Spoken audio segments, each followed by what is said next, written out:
ஒரு முஸ்லிம் மனைவி தன்னுடைய கணவர்கிட்ட எந்த மாதிரியான காரணத்திற்காக விவாகரத்து கோரலாம் அப்படிங்கிறது எதுல சொல்லப்பட்டிருக்கு அப்படின்னா டிசொல்யூஷன் ஆஃப் மேரேஜ் ஆக்ட் 1939. அதாவது திருமண கலைப்பு சட்டம் முஸ்லிம்காக சொல்லி இருக்கிற அந்த சட்டத்துல பிரிவு 2ல தான் அதை குறிப்பிட்டிருக்காங்க.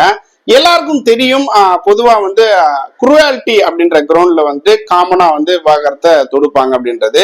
சோ அந்த குருவாலிட்டினா என்ன அப்படின்னு கேட்டீங்கன்னா, அடித்தல், துன்புறுத்துதல், ஜீவனாம்சம் தர மறுத்தல், மத வழிபாட்டை தடுத்தல், அப்புறம் ஒழுக்கக்கேடான வாழ்க்கை முறைக்கு கட்டாயப்படுத்துதல். சோ இந்த மாதிரியான காரணங்கள் குருவாலிட்டியில வந்துடுது.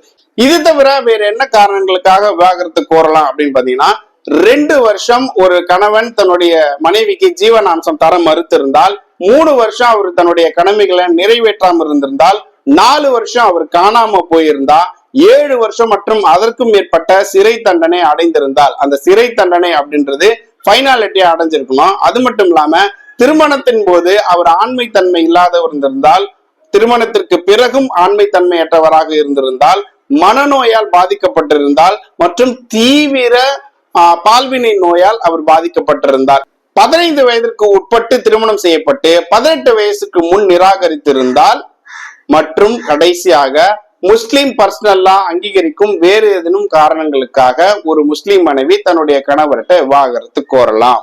சரிங்க, ஒரு இந்து மனைவி தன்னுடைய கணவர்கிட்ட ஜீவனாம்சம் வாங்குறதுக்கு section 24 of Hindu Marriage Act இருக்கு. அப்படியே அப்போ ஒரு முஸ்லிம் மனைவிக்கு ஏதாவது இருக்கா அப்படின்னு கேட்டீங்கன்னா, அதுதான் section 125 of CrPC, section 144 of BNSS. CrPC BNSS அது என்ன? சொல்லுங்க சொல்லுங்க சொல்லுங்க சொல்லுங்க எனக்கு இப்பவே தெரியும்.